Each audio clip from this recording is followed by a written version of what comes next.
Hello future CS, welcome back to my channel again. Hope you all are doing well and studying well for the upcoming exams.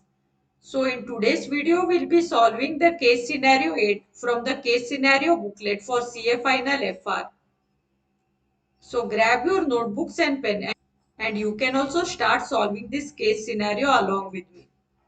Also guys, if you are new to my channel, I request you all to subscribe and hit the bell icon below so that you can get notified whenever I post new videos. Also, I have created a separate playlist as solving MCQs from the case scenario booklet for FR. There I will be adding all the videos relating to solving MCQs from case scenario booklet for CA Final Financial Reporting. The link to that playlist has been added in the description below. So request you all to stay tuned to that playlist. So guys, when you visit my channel in the playlist section, you can see there is a separate playlist for CA final exam. And there is also playlist for CA final auditing, CA final AFM. And also there is a playlist for this case scenario booklet where I'll be adding more videos by solving the case scenario questions. There is also a playlist as CAGPT for students.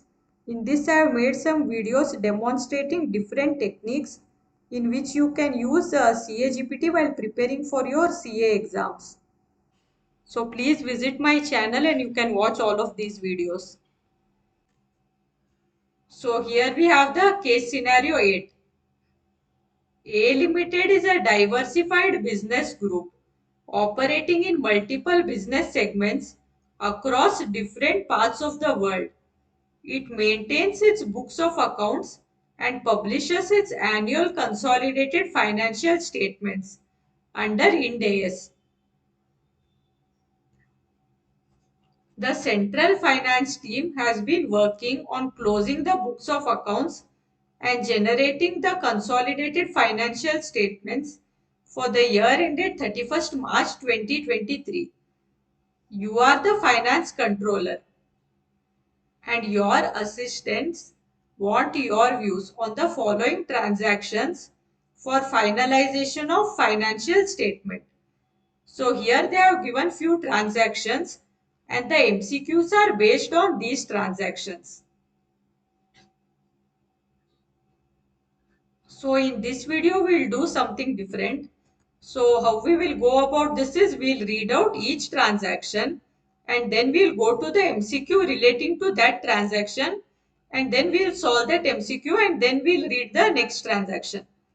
That way it will be easier for us to understand the MCQ and to solve that as well, because once we read the details of one transaction and immediately if we solve that MCQ, it will be better for us to relate to the question as well. So transaction number 1, B Limited, one of the subsidiaries of A Limited, reported net income of rupees 25 lakhs, which equals the company's comprehensive income. The company has no outstanding debt. Following is the information from the comprehensive balance sheet in lakhs related to cash flows. So extract of the balance sheet. This is year ended 31st March 2022 and then we have year ended 31st March 2023. So equity share capital. This is 100 lakhs. There is no change. In 2022 also 100 lakhs and in 2023 also 100 lakhs. Further issue of equity shares. This is 100 lakhs in 2022 and 2023 140 lakhs. Retained earnings in 2022 100 lakhs and in 2023 115 lakhs. Total shareholders equity 300 lakhs in 2022 and in 2023 355 lakhs. So now we will read the MCQ relating to transaction number 1 and try to solve it. So question number 1, what cash flow should be limited report as financial activity in the statement of cash flows? Option A, issuance of equity shares rupees 240 lakhs and dividend paid rupees 10 lakhs. Option B, issuance of equity shares rupees 100 lakhs, dividend paid rupees 10 lakhs.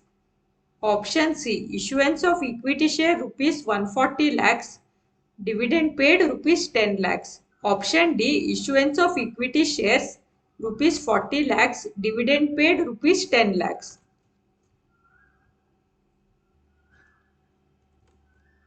So the applicable Ind AS here is Ind AS 7, Statement of Cash Flows. So Ind AS 7 requires the entity to classify the cash flow into three categories. First is operating activities, that is the day-to-day business operations. And then next is investing activity, that is example acquisition, disposal of long-term assets. And the third is financing activities, that is the transaction affecting equity and borrowings. So this particular question relates to financing activity. Financing activities specially include activities from proceeds from issuing shares or other equity instruments, and it also includes payment of dividends and proceeds from or repayment of loans or borrowings as well.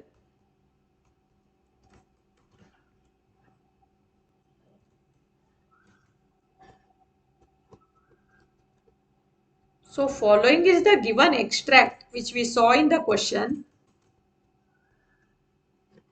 So this we saw in the question itself. The year ended 31st March 2022 and the year ended 31st March 2023. Equity share capital 100 lakhs for both the years. Further issuance of equity shares for year ended March 2022 it's 100 lakhs, and for year ended March 2023 it's 140 lakhs. Retained earnings 100 lakhs in year ended 2022, and retained earnings for the year ended 31st March 2023 is 115 lakhs. So total shareholders equity for year ended March 2022 300 lakhs, and for year ended March 2023 it's 355 lakhs. So this is the relevant data which will be required to solve this part of the question.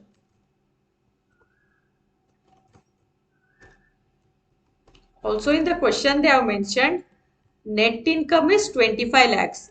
This is equal to comprehensive income. So comprehensive income is the measure of company's total financial performance, including both net income, that is profit from the core operation, and other comprehensive income as well, which includes unrealized gains or losses from items like investments, foreign currency, etc. It provides a more complete view of a company's financial health rather than just the net income alone. So in this case, comprehensive income is rupees 25 lakhs and there is no outstanding debt.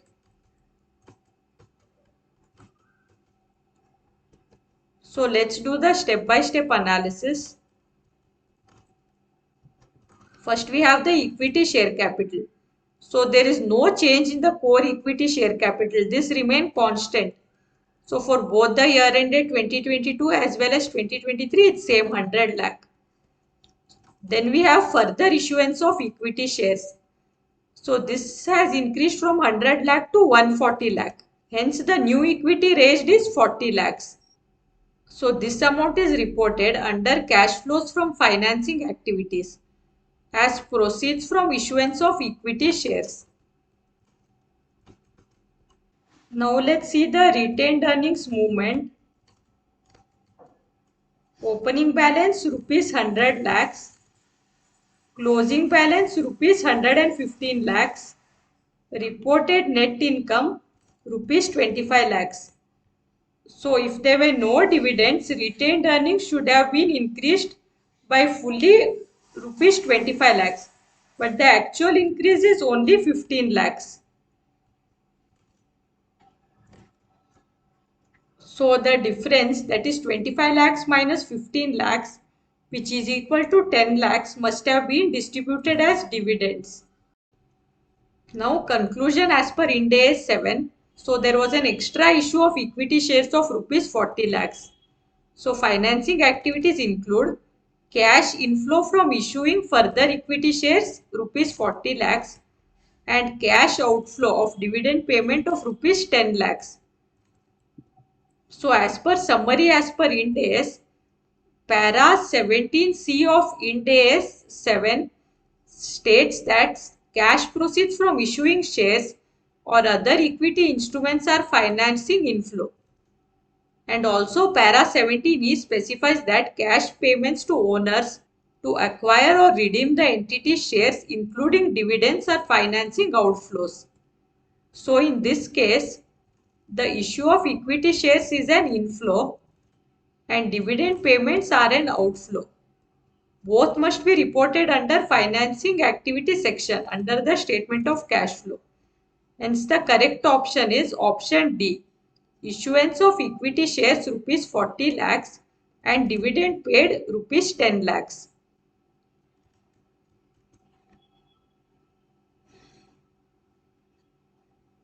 Now we will read out the transaction number 2 from the question. A Limited also operates in the travel industry and incurs cost unevenly through the financial year. Advertising cost of rupees 40 lakhs were incurred on 1st July 2022 and staff bonuses are paid at year end based on sales. Staff bonuses are expected to be around rupees 400 lakhs for the year. Of that, a sum of rupees 60 lakhs would relate to the period ending 30th September 2022. Let's see the MCQ relating to this transaction. With respect to point number 2 in the case scenario above, what cost should be included in the entity's financial report for the quarter ended 30th September 2022? Option A, advertising cost rupees 40 lakh and staff bonus rupees 100 lakhs. Option B, advertising cost rupees 10 lakh, staff bonuses rupees 100 lakh. Option C, advertising cost rupees 10 lakh, staff bonuses rupees 60 lakh. Or option D, advertising cost rupees 40 lakh, staff bonuses rupees 60 lakhs.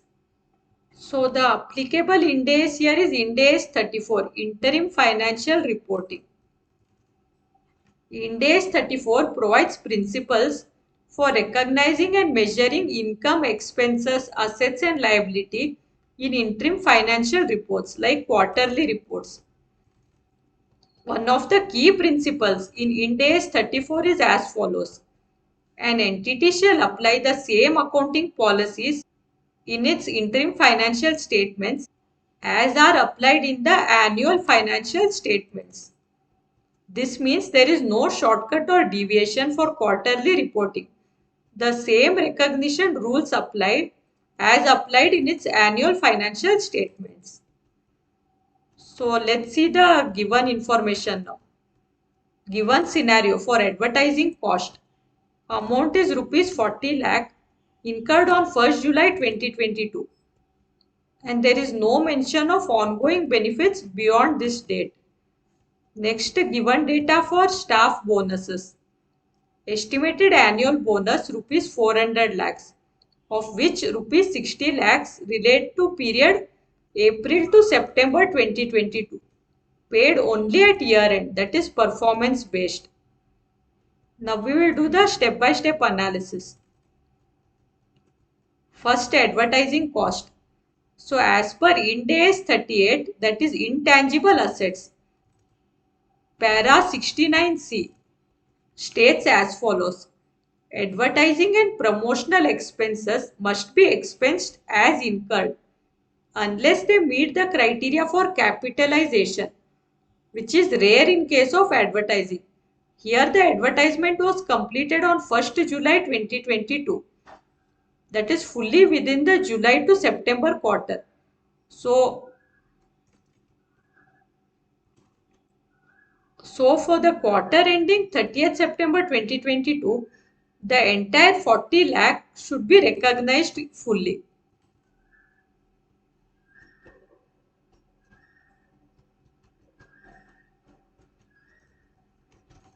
Next we have staff bonuses. So as per Ind AS 19, that is employee benefits. Let's see para 11 and para 14 of this. When bonuses are linked to employee services and are likely to be paid, the company must accrue the expense on a time proportionate basis, even if the cash payment is made later on. So the bonus of 400 lakh relates to full financial year, but the portion for April to September is already specified. That is rupees 60 lakhs applies to this interim period. So for the quarter ended 30th September 2022, the company should recognize 60 lakh as bonus expense, regardless of the actual payment. So now let's see the conclusion as per Ind AS. So here we have advertising cost, staff bonus and amount to be recognized in quarter 2, that is July to September, and the reason. So advertising cost rupees 40 lakh was incurred during this quarter itself. So as per Ind AS 38, this should be expensed whenever it is incurred. Then we have staff bonus. So out of the total staff bonus of 400 lakh, 60 lakh applies to this interim period. And as per Ind AS 19, the amount should be accrued over the period of employee service. Hence the correct option is option D. Advertising cost rupees 40 lakh and staff bonuses rupees 60 lakh.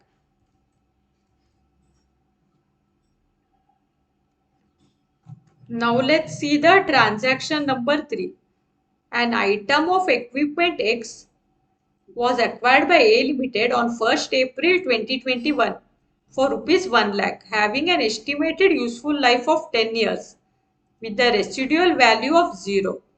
The asset is depreciated on a straight line basis. The asset was revalued to rupees 1,04,000 on 31st March 2023. Now let's see the MCQ 3 relating to this transaction. Question number 3. What will be the annual depreciation charge on equipment X for years 3 to 10 and the amount of revaluation surplus that can be transferred to retained earnings annually? Option A. Annual depreciation charge will be rupees 10,000 and an annual transfer of rupees 3,000 can be made from revaluation surplus to retained earnings. Option B. Annual depreciation charge will be rupees 10,000. However, annual transfer from revaluation surplus to retained earnings is not permitted. Option C. Annual depreciation charge will be rupees 13,000 and an annual transfer of rupees 3,000 may be made from revaluation surplus to retained earnings. Option D. Annual depreciation charge will be rupees 13,000. However, annual transfer from revaluation surplus to retained earnings is not permitted. First, let's note down some given data from the question. Asset name is Equipment X, acquired on 1st April 2021. Cost rupees 1 lakh. Estimated useful life 10 years. Residual value nil. Depreciation method straight line basis. On 31st March 2023, the asset was revalued to rupees 1,04,000. The applicable Ind AS here is Ind AS 16, Property, Plant and Equipment. So Ind AS 16 gives the accounting treatment for property, plant and equipment, including for depreciation, revaluation and transfer of surplus. So let's do the analysis now.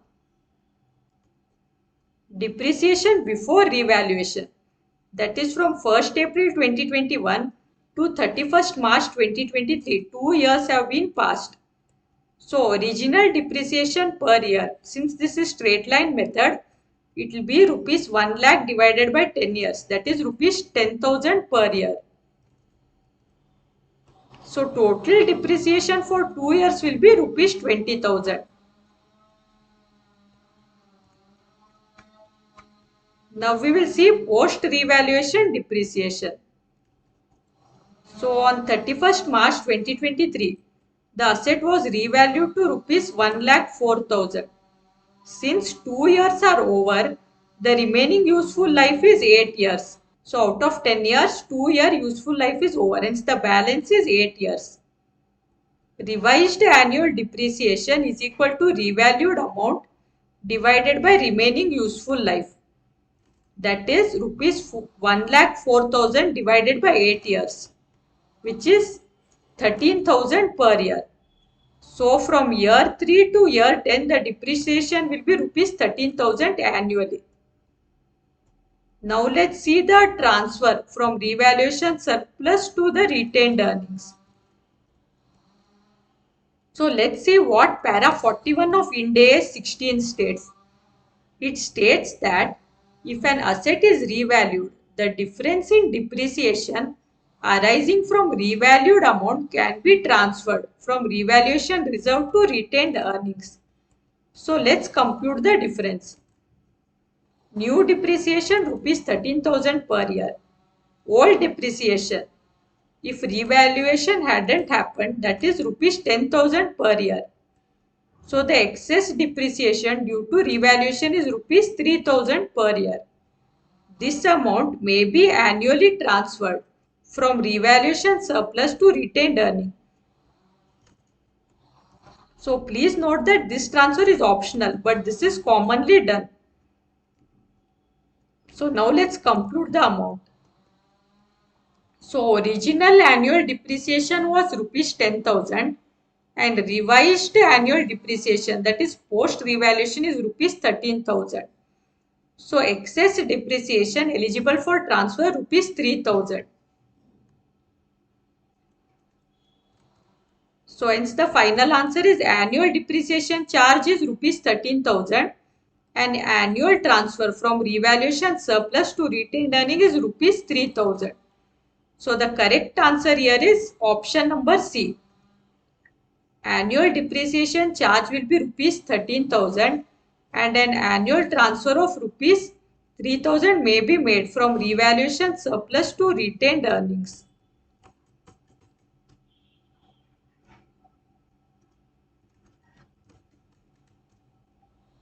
So now let's see the transaction number 4. A Limited has spent rupees 15 lakh in developing a new product during the year ended 31st March 2023. The development costs incurred were recognized as an intangible asset as per Ind AS 38. For the purpose of computing the taxable income, these expenses are allowed in full in the year of incurring the expenses. At the year end, the company recognized an impairment loss of rupees 75,000 against the intangible asset. Now let's see the MCQ relating to this transaction. With respect to the point 4 in the case scenario, what is the tax base of the intangible asset? Option A rupees 15 lakhs, option B rupees 75,000, option C rupees 14 lakh 25,000 or option D nil. So first let's see some given data from the question. So A Limited spent rupees 15 lakhs developing a new product. The cost was capitalized as an intangible asset under Ind AS 38.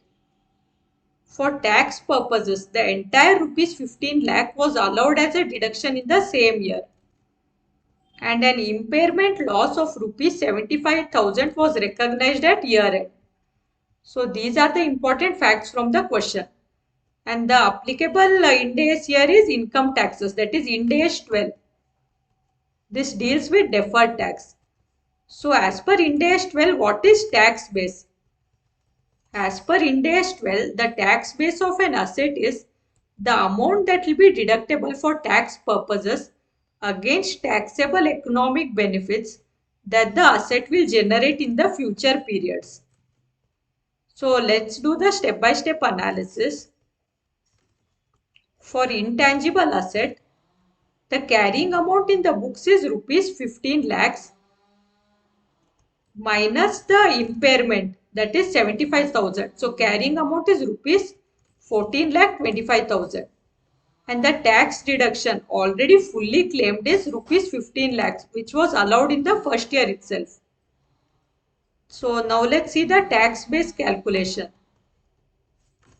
So since the entire 15 lakhs was already allowed as deduction in the year of expense itself as per tax law, hence there is nothing left to claim as deduction in the future years. Therefore, tax base is nil in this case. So why nil? Because the tax benefit has already been fully received upfront. Because the entire 15 lakh has been expensed in the first year itself. Hence, there is no future tax deduction linked to this asset. Hence, the tax base is 0. So, the correct answer is option number D, nil.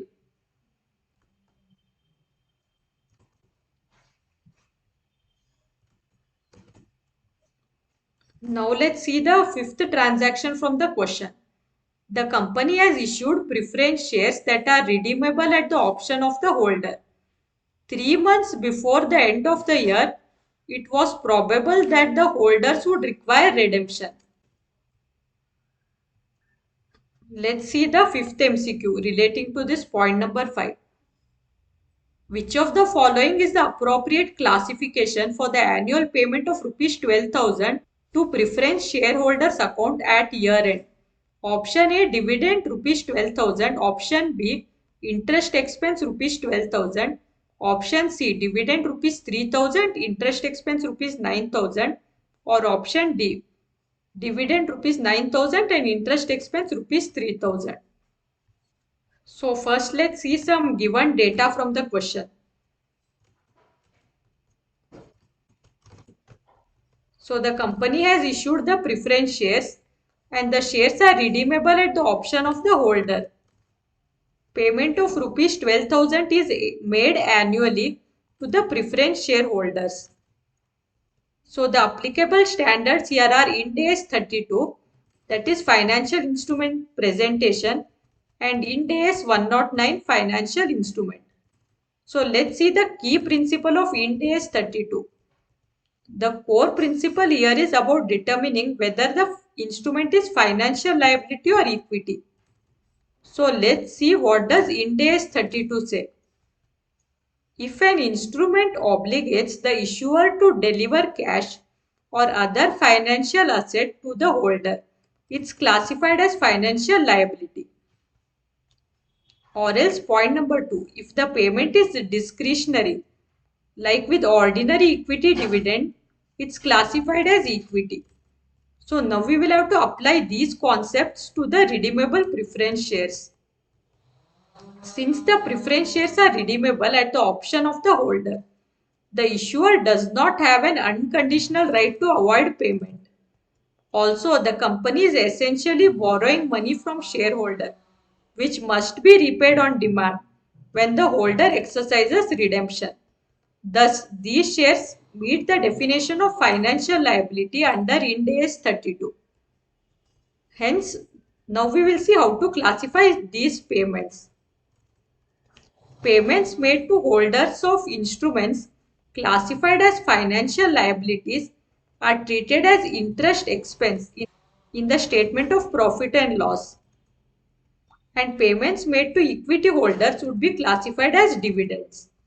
So in this case, since the preference shares are redeemable at the option of the holder, the payment of rupees 12,000 is interest and it is not dividend. Hence the correct answer here is option B, interest expense rupees 12,000.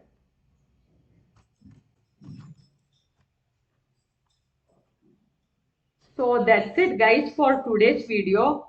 We have solved the MCQ 8 in today's video.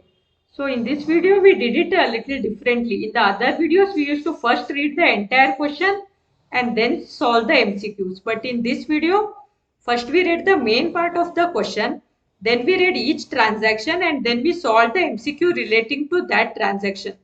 So which method of solving did you like? Do let me know in the comments below. And I hope you found this video informative. If you liked this video and found it informative, please like and share the video. and also subscribe to my channel for more such videos. Happy studying, all the best for your exams, and I will see you all in the next video.